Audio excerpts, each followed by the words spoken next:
मी बोलतो बघ. हे बघा आता आपण काय केलेलं आहे, चकमध्ये जॉब सेटिंग केलेलं आहे.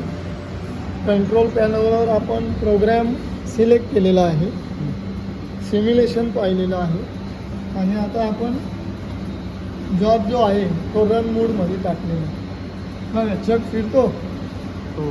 हां, ॲटोमॅटिक टूल काय आलं तर हेड खाली आलेला आहे. बरोबर. बघा आता तो काय करणार, फेसिंग करणार. बघा ही G90ची सायकल करणार. तर नाही G90 सायकल आपण काय करतोय, रन करतो CNC मशीन.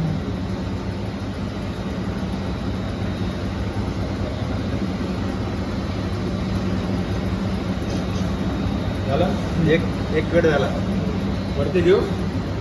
बघा इथे आता ह्याला वरती घ्यायला परत प्रत्येक वेळी कमांड नाही आहे. G90 म्हणजे काय बॉक्स येतो, तो परत रिटर्न येतो रेफरन्स पॉईंटला. असा बॉक्स तयार होतो.